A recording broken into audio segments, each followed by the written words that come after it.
given us all different backgrounds. He's given us different cultural experiences, different personalities, different genetic makeup. He's given us different life experiences. And all of those things put together make that who we are.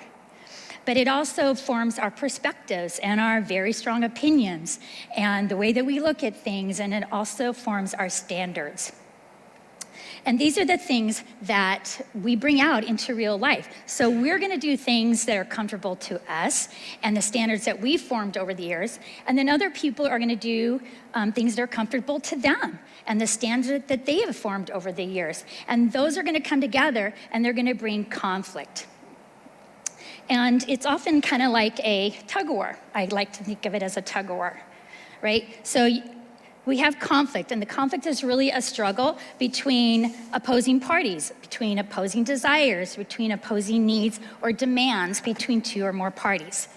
So like a tug-of-war, each side really wants to win, right? They're digging in their heels, they're pulling their side of the rope on the standards that they think are right. But that's what the people on the other side are doing. And we have this tug-of-war between our children. We have this tug-of-war between parents. We have the struggle between parents and children. And that's gonna create conflict in our lives. And so conflict's just part of the human experience. It's been around since humans were created. Since Adam and Eve, when you have two people cohabitating, you're gonna have conflict, and especially happens within our families. So I think we need to remember that we just have to expect to have daily conflict. We have to be prepared for it. And if we're prepared for daily conflict, we're gonna have a much better way of handling it, and we're gonna have a much better way of resolving it. I don't know about you, but I get a little blindsided when I get conflict in my life. I'm not sure why that is. I mean, when my kids were little, they had all these stuffed animals and they still fought over them. I was like, what is that about? Or now that they're even older, they still kind of fight over shoes and clothes, and they have so many of them. Why are you guys having conflict over this? Or I get blindsided by the fact that my husband and I have differences in how we should spend our money, what we should buy. I was like, well, I just assumed that you would be on board with this. And I think we just expect and assume that others will think and behave the way we do. Or I think we think people are really just basically good people, and we're all gonna just get along. But the problem is, we're not basically good people who disagree just once in a while. We're actually basically selfish people who happen to get along once in a while. And God identifies this basic problem in the book of James, chapter 4, 1-2, where he says, what causes quarrels? What causes fights among you? Is it not this, that your passions are at war within you? You desire and you do not have. James is talking about the fact that we fight and we quarrel because we don't have something that we want, or we haven't experienced something that we think we ought to. And ultimately, ladies, it's not our kids, it's not just our husbands, but it's also us. We can cause the conflicts. I suspect that I would not have any conflict at all during the day if everybody just did what I wanted them to do, they adhered to my standards, and they just ponied up, right? Well, wait, why do I think that my standards are right? Where do I even get this idea of standards? And why do I think that other people should act a certain way? And as a result, I think I judge other people's standards. Why do I think, though, that I can judge them based on the fact that they're not living up to my standards? I mean, isn't that what we're really doing when we have conflict with others? Aren't we judging them? And then we actually go one step further. We not only judge them, but we feel like we have to actually bring justice into the situation because of what they've done. I mean, we're really talking about justice here. What I mean is we all believe that we have a moral way of doing things. And there is a right and wrong way of doing things, whether you push the toothpaste tube from the bottom or from the top, or whether it's okay to tell white lies. I mean, we all have a standard. And we ultimately expect others to fall in line with our standards. And when we don't, we punish them in ways that seem fair and just in our own eyes. We see this with a child who hits his brother because his brother takes his toy away. I mean, the standard is ownership, right? And it's been violated, and so he feels like it's okay for him to mete out justice, and that justice is hitting. Or maybe it's a wife who believes dirty clothes should always go in the hamper. And when she finds them lying around for days at a time, She'll make a snarky comment, or she'll say something rude to her husband about it. Well, this is her standard of cleanliness, and he has not adhered to her standard, so her sense of justice is to give him a verbal rebuke. Or more seriously, a woman who decides that her husband has not lived in their relationship in a way that pleases her or brings her pleasure and joy. And so she decides to separate from him. Well, this is a standard of marital faithfulness, and her justice is to break the relationship. So obviously, we all have different standards of ownership. We have different standards of cleanliness even, and we have different standards of marital faithfulness, and that's going to affect our relationships. So number 2, let's recognize that there are effects of conflict. Now, why should we care about the effects of conflict? I think it's because they hurt relationships. Relationships are the most important thing that we have in our lives. If we had nothing else, I think the thing we would miss the most is relationships. And we deeply value peace. We are made in the image of God, and God is peace. So there's this innate part of us that desires to live in harmony. We don't like discord. We're uncomfortable with hurt and anger and disappointment and frustration. We just all want to have peace. I mean, isn't that what all the contestants say in a beauty contest? When they say, what's your biggest desire? Oh, world peace, right? So I think it's something that is so important to us, that we want relationships and we want peace in our relationships. But unfortunately, conflict breaks relationships on some level. So conflict is bad when it separates us, because what it does is it builds walls. It builds physical walls, and we know that innately because when we have a conflict or an argument, you can see the body language begin to go like this, right? We are physically separating ourselves because it's uncomfortable to be in conflict and feel physically close. Or we stomp our foot, or we slam the door, or we run out and get in the car and we drive away. We just have this physical separation that automatically happens. We also have an emotional separation that happens. You know, we use words that undermine the trust that we have between each other. We use words that aim to just hurt their heart. Why do we want to be emotionally separated? Because that's what conflict does. We bring up past actions, or we accuse them of things. We do name calling or talking harshly to them. And sometimes it's even in a stony silence that we maintain for periods of time.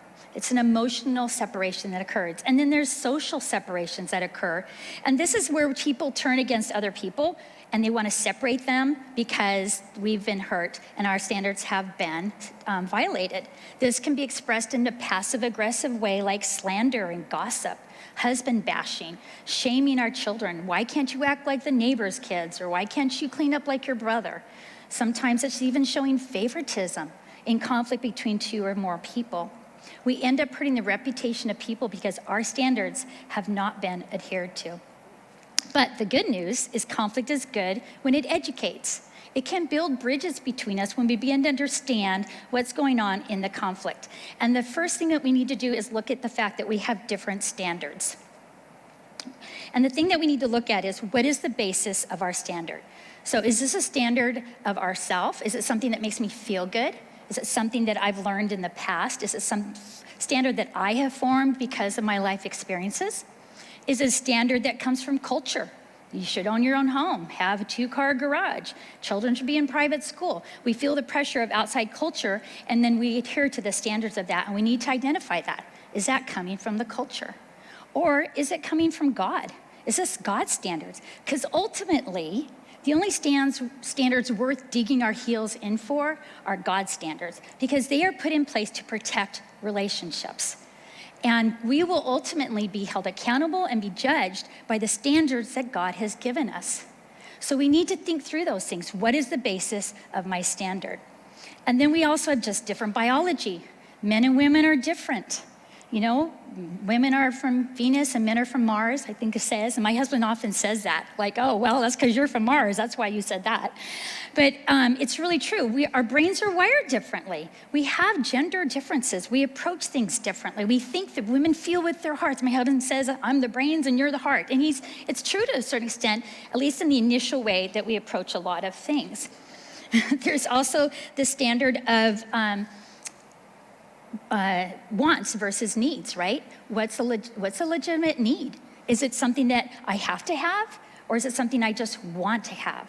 And that comes like in buying things. There's conflict in money in marriages a lot of times because what the woman thinks she needs is not what the husband thinks she needs. And we need to reevaluate that. Is this just something that I like, or is it something that we really need? Also, there's a timing standards of now or later, right? Is this something that we need now? It is really a good thing for husbands to play with their children. The question is, when is that best time to happen? Is it when he gets home and he's tired and hungry and stressed out from the day and we demand that he spends time with the kids so that we can have our time alone? We need to understand that that's going to create some form of conflict. So think those things through. There's also the difference between gifts and talents, right? Some people are more creative and they want to think through a lot of the different possibilities, or they want to be able to process it methodically. Others are more analytical.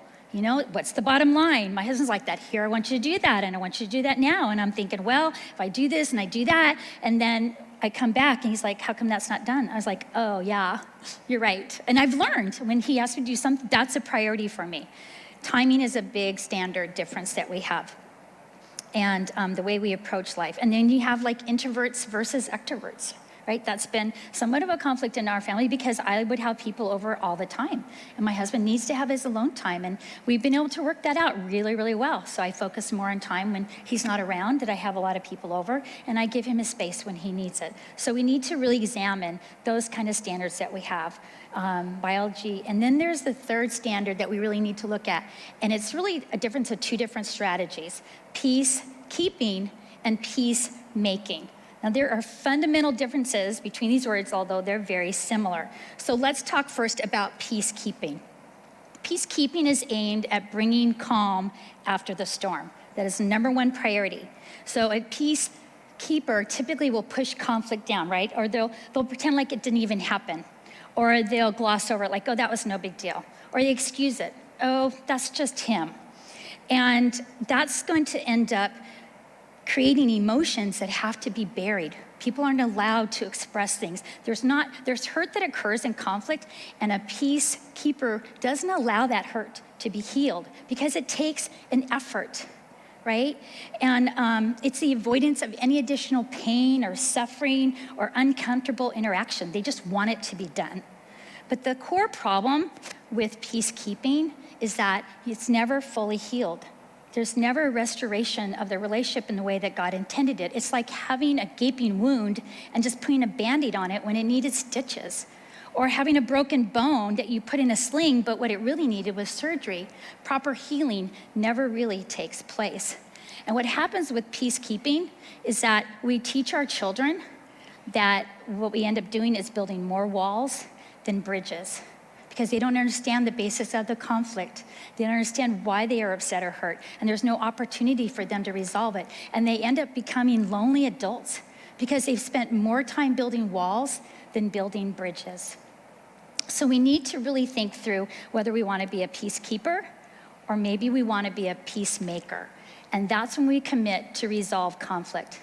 Peacemaking is extending the hand out to the one we offended or the offender and wanting to bring them back into relationship over the gap that we've caused or they've caused in the conflict. But just know, peacemaking is going to take a plan, and it's going to take sacrifice on your part. It's going to take energy. It's going to take time. It's going to make you feel uncomfortable for a while. But it is always worth it because it's going to promote true healing from whatever pain that was caused.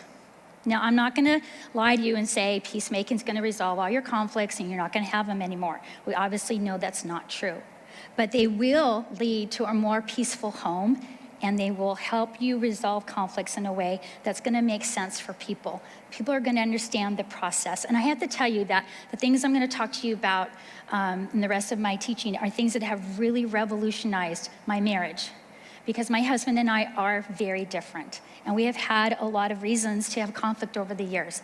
And I really encourage you to think through these things as we talk about them, because I can tell you, after 25 years of marriage, they really work. So the first one is, in committing to resolve conflict, is just a reminder that God has established the fact that we should live in harmony with one another. He says, do not be haughty, right? Don't be prideful, think you know everything. But associate with the lowly. Be willing to get down sort of mentally on your knees and find out what's going on with the other person. Don't be wise in your own sight. And if possible, as far as it depends on you, live peaceably with all. And he talks about that in Romans 12, 16 through 18. So we need to prepare for conflict resolution. And the first thing we can do is bring peace into the conflict. I really like this idea of your family being a musical group. I was in choirs in high school and college, and we would do a lot of a cappella singing. And one thing that was so interesting is that if you're singing and someone is slightly off tune and everybody jumps in and gets off tune with them, by the time you bring the piano accompaniment back in, you're like, whoa, we were really off tune. Or the other can happen is that the person who's singing off tune begins to look around and realize that they're listening to their own voice. Oh wait, I'm the one off tune, and they can adjust themselves to get back on tune. So what we want to do is help our family, right? When things begin to get into discord, is to hear each other, and then we bring them back into harmony within the conflict. There can be harmony within a conflict. For instance, let me give you an example of this. When my husband criticizes something I do, my first thing is to get defensive, right? And so he tells me, I don't like it that you do that. And I say, well, I don't like it that you do that. So I begin to jump off into his discord, and now we're both having an argument over things that aren't really even the issue, probably. Or a whiny child. I used to do with my children. It's like, they're like, I'm tired, I'm hungry. And I'm like, why can't you just be patient? What is wrong with you? You know, I just gave you this and I gave you that, and I become the whiny child. And so I've jumped into her discord. What we want to do is bring people back into harmony by us being on tune. And that's why I like the acronym SING. So this is going to bring peace into your conflict. Now, I can't control what other people do. I can't control what they think. I can't control what they say. But I can control my heart. I can control how I think about things. And I can control how I respond in a way that will bring harmony instead of discord. So the first thing I would recommend is space. Okay, now, obviously, if your 2-year-olds are having a full-on fist fight, you're going to want to separate them immediately. That's kind of a no-brainer. But I think sometimes we don't always think about this when there's emotional conflict, right? I do that with my children. When my girls are fighting about things and accusing words and hurtful words, I'm like, whoa, time out.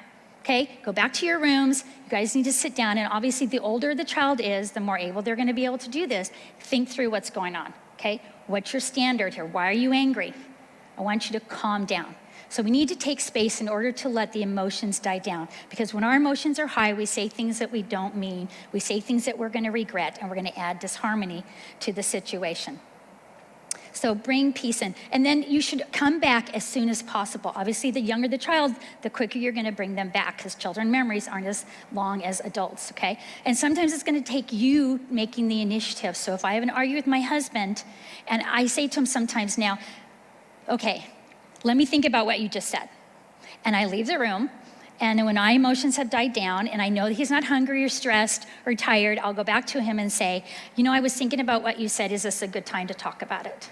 So space can be a really good way to bring harmony into conflict. But you should definitely make sure to revisit it, okay? Don't be a peacekeeper where you just say, oh yeah, we'll revisit later, and then you never do. Second one is to bring impartiality into the conflict. Our emotions get high because we feel personally attacked.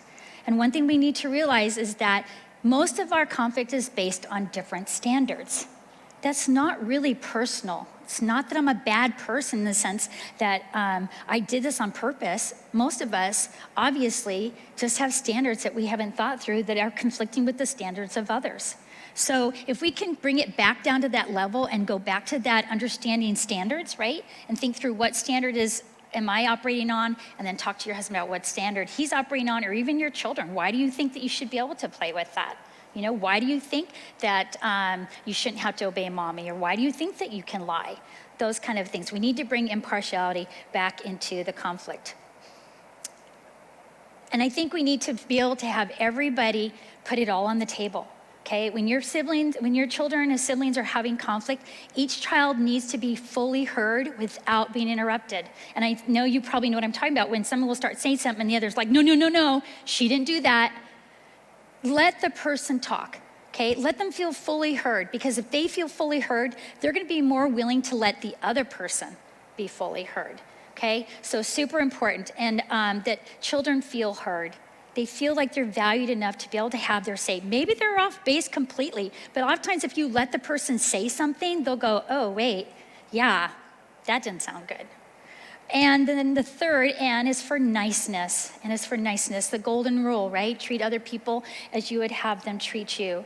We need to engage with gentleness and respect, and the space will help us do that. We can come back when our emotions aren't high. And I just want to emphasize, and especially I think applies to husbands, or people who have different political views, people who have views that we feel very strongly against, is that we always need to show respect to that person, even if you don't think they've acted in a way that deserves it, okay? Every human being is made in the image of God and deserves to be treated respectfully. And that means that we don't use words like, you never do this and you always do that. You know, we don't attack their behavior, their person. You know, you're such a jerk. We don't do name calling. Okay, even the harshness of your voice, my children say, why are you yelling at me? I'm like, I'm not yelling, but my voice is harsh. To them, it feels like I'm yelling. So try to use a gentle voice. Honey, I don't understand. Why did you do that? You know, no foul language. We really need to keep that out of our conversations, especially in conflict. All of those things hurt people's hearts. And then the fourth of the acronym SING is gratitude. We just have to even come into a conflict with an attitude like, I'm just even glad I have a husband that I can argue with. There are a lot of women out there who would love to be married. I'm just so grateful I have children who fight, right? Because we're a family. I mean, people don't have families. They don't have children. They have things, don't have the things that we have when it comes to relationships. Some people don't have a lot of friends. They're really lonely. Some people's parents still aren't around anymore. They would love to go to their mom and have some kind of, disagreement with their mom on some level. And I think we need to teach our children that too. You should just be grateful you have a brother. You have a sister. Especially kids are like, I wish I never had a brother. We should never let our children say that. That is not gratitude for the relationships that God has put into our lives. And then also gratitude when people listen to each other. You know, like I say to my husband, gosh, thank you for just letting me, vent that. Just let me get it out. Or thank you for sharing your view of that. Thank you for, sharing that with me. I never thought of it that way before. Being willing to be open, like, wow, I never approached it that way. I did that with my nephew came over. He was around 15, 16 years of age, and we got into this really heated argument about science and religion and whether the two could be compatible. And I felt the emotions really rising, and he was getting very frustrated and angry. And so I said, hey, Tyler, you know what? Let's forget about the conversation for now. It's really, it's no big deal. But I was kind of convicted that I was a peacekeeper because I just put the conflict aside. So I called him up a couple hours after he had gotten home, and I said, hey, Tyler, you know what? I just first of all want to tell you, I just loved you as my nephew. I just think you're an amazing young man. And I really appreciate the fact that you even wanted to talk to me about those things. I mean, it's exciting that you're learning and changing and having new experiences. And I just want you to know that I just feel like you listened to me. How great was that? You wanted even to talk to your old aunt, What a privilege that was. So I think that just calling him and affirming those things and bringing the nice into the conflict really helped us resolve it as far as just our feelings. So not only do we want to bring peace into the conflict, but we want to bring peace out of the conflict. So we need to teach and model conflict resolution. And we want to go from the angry hippo to the happy hippo scenario, right? So, and that's going to take a little work. It's necessarily an easy transition. So how we do that is I have 6 A's of peacemaking after conflict. And the first one is to remember that this should be addressed to all parties. I know sometimes people start the conflict, there's been offense made, and it's very obvious. But if there's circumstances in which the SING acronym is not brought into the conflict, we can also remind our children, hey, you weren't nice. I don't see any gratitude here, right? You're not being impartial, you're attacking your brother personally. So those things can also be addressed in our 6 A's of peacemaking. The first one is to admit your mistake. This is super important because it shows that when someone admits their mistake, they value the person whom they hurt. Okay, it shows the value of their feelings. So for instance, admit fault shows that they understand what they did wrong. Sorry about that. They understand what they did wrong, and this is super important because we all do things that are wrong, and we're not going to be able to correct that behavior if we don't admit to it on the onset. So, for instance, my dad gave in. He's not a big fan of dolls. He thinks they were frivolous. We didn't have a lot of money growing up, but he let my mom buy my sister and I a doll. And my brothers, we have 4 brothers, and they're all into Army stuff. And so they took the dolls and they ripped off the arms and they blew the heads off, and we were left with pieces to our dolls. And at the time, it probably seemed like no big deal, but my sister and I were seriously devastated. That was the only doll my dad ever bought us. And the whole thing was glossed over. And I think that, if this 6 peacemaking A's had been applied, I would have come out of that situation feeling a whole lot different. I didn't feel valued as a child, or the things that I had value or meaning to me. So apologizing is really important. So you know what? I'm sorry. I'm really, really sorry that I did that to your doll. That was wrong. That was selfish. That was unthoughtful. So apologize, show the value of other people's feelings and the fact that what you did was wrong. And then we need to apologize for the harm done, okay? We need to say, I understand how my choice affected you. This is where I was talking about they show the value of feelings that other people have, right? I am sorry for the fact that you now feel really sad about your doll. I'm sorry that, this is something that you valued and now you don't have it anymore. So we need to admit our fault, we need to apologize, and then we need to ask for forgiveness. This is the hand that is extended for reconciliation. And it says that you have an understanding that there's a desire to restore the relationship, okay? You want peace to be made. So you need to actually say, will you forgive me for breaking your doll? Will you forgive me? You're extending the hand of reconciliation to the offended party. And now the ball sort of is in their court. And then we need to be willing to accept the consequences of our actions. And this shows the importance of cause and effect. When I do something, then something's going to happen as a result of that. So, for instance, if my brothers had what they did to our dolls, maybe it was having do some chores and earn some money. So it's not only consequences, but also making things right is super important. So if your child breaks a toy, there needs to be restoration of that toy in some manner. And they can do chores and earn money. And you can help them with that. But it's super important, I think, that children understand that not only do I break something, but I have to help fix it if I can, as much as I can. So we need to accept the consequences and say, yeah, I deserve that. Not be angry. When I get pulled over for a ticket, it's wrong for me to be angry at the police officer. I broke the law. Okay, I'll accept the ticket. I'm not gonna like it. It's gonna be painful. $500 for a speeding ticket. Okay, that just shows I've had one because I know how much it costs, or 2. But I deserve that. And to be angry and upset about that is not accepting responsibility for my part of what I did. There is cause and effect, and we need to be willing to just accept those.